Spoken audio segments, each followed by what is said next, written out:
Today we're visiting the Telus Spark Museum in Calgary, and you can see that the snow has finally started to melt.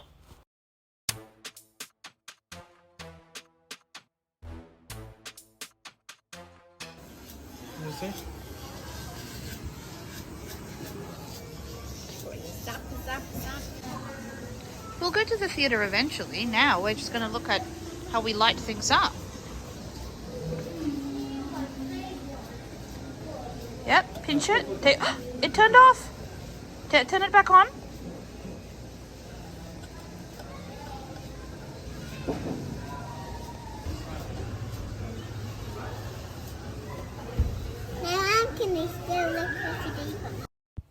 There seems to be a little bit of something for everyone. So there's really interactive exhibits that you can walk through, engage with, things that you can play with, experiments the kids can run for themselves, and also different ways of seeing how the elements work together.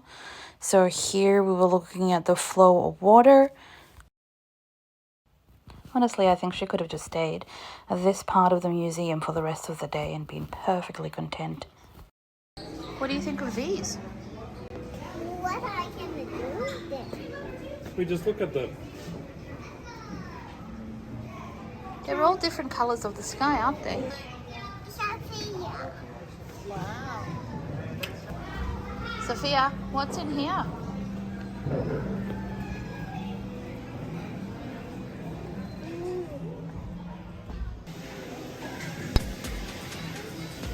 Also music.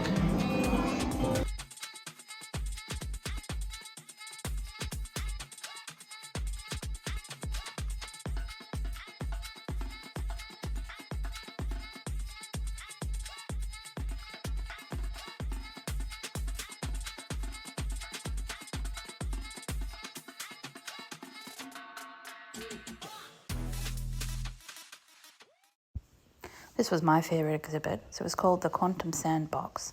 It was really responsive to the movement of the participants.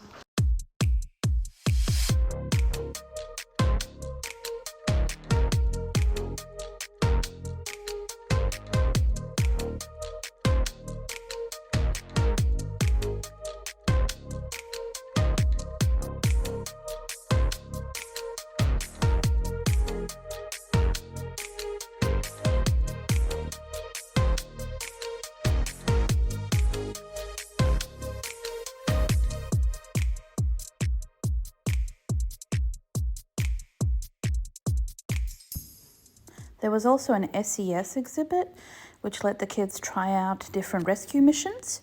Sophia was mostly too young for a lot of it, especially the helicopter, but you know, we had some fun. Okay, I had fun.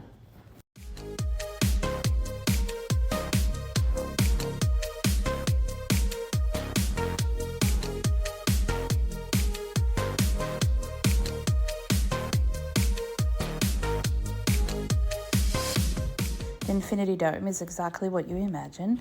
It is a dome theatre that goes back all the way above your head, and you can see an infinity of stars and constellations.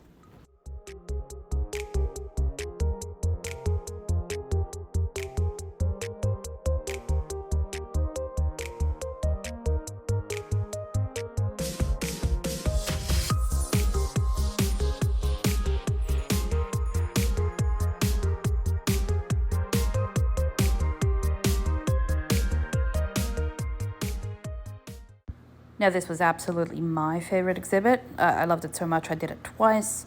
The first time I went on without glasses meant that every time I dove forward to look at the dinosaurs, I actually couldn't see anything because your brain interprets it as far away, even though the camera's literally on your face. And so then the second time that I did it, I was able to see things properly because I wore my glasses and there was no misunderstandings between me and my brain.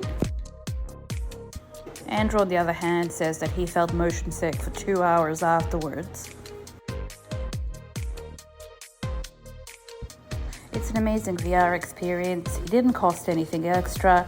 and you basically also went into a virtual queue to be able to line up for it. So we put our names down first thing when we arrived at the museum, and 2 or 3 hours later we got a text message saying it was time to get back in line. Incidentally, Rebecca actually makes probably the best flying dinosaur out of all of us.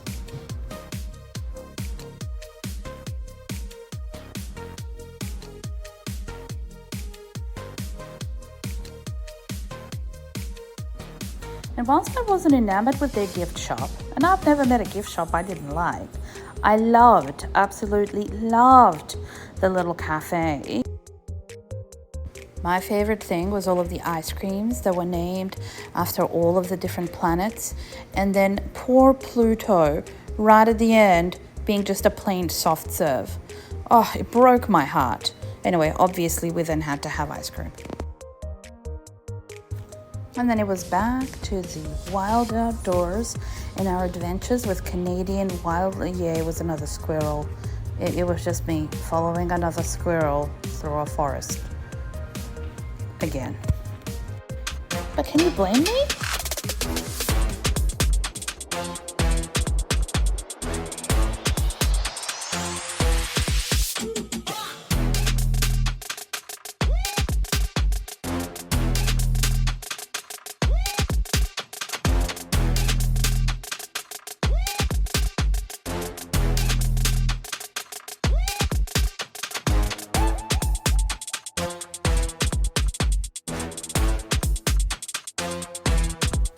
This was an art gallery in Bragg Creek called the Painted Moose, which is a must visit if you're in the area for some interesting local artwork, but also just knickknacks and gifts.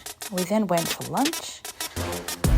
Sophia pretended to read and then pretended to order, but eventually we sorted everything out and delicious food was had. It's snowing. At least Sandra's got a jacket on. I wasn't quite so prepared, but it's like huge snow bits, like giant soft hail. What do you think of these giant snowflakes? It's going in my eyes.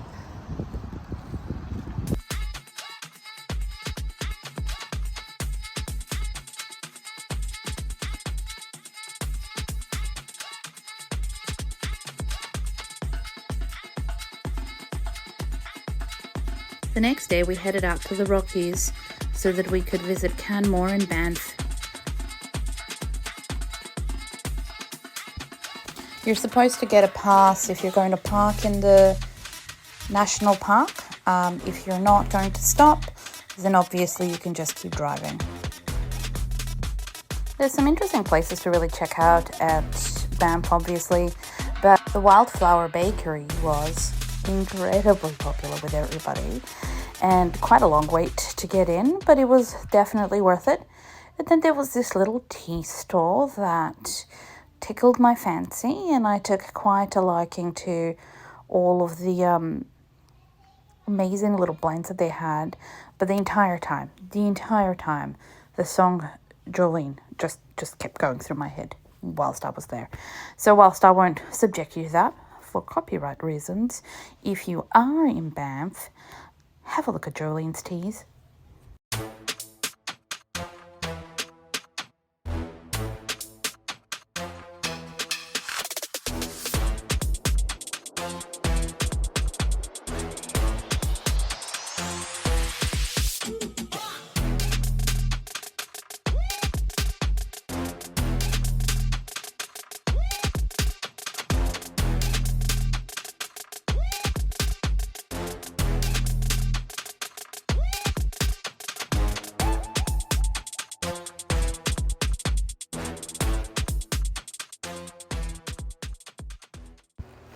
Canmore in the Rockies is amazing for food. So look at this meat and small goods vending machine.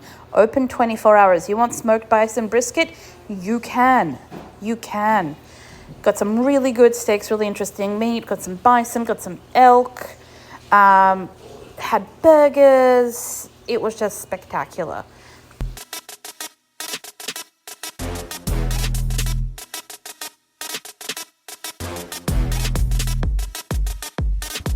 Canmore also has my favorite shop of all time ever in any universe. It is the Bagel Company. What do I love? Bagels. When do I want them? All the time. The line was huge. I didn't mind waiting. They made their own cream cheese. I wasn't going to argue with them. It was spectacular. Go to Canada. Go to the Rockies. Go to Canmore. Have some bagels.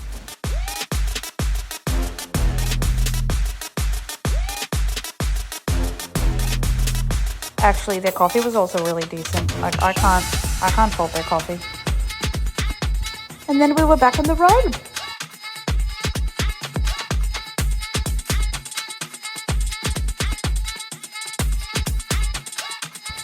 Wait, stop everything. Stop everything. Longhorn sheep.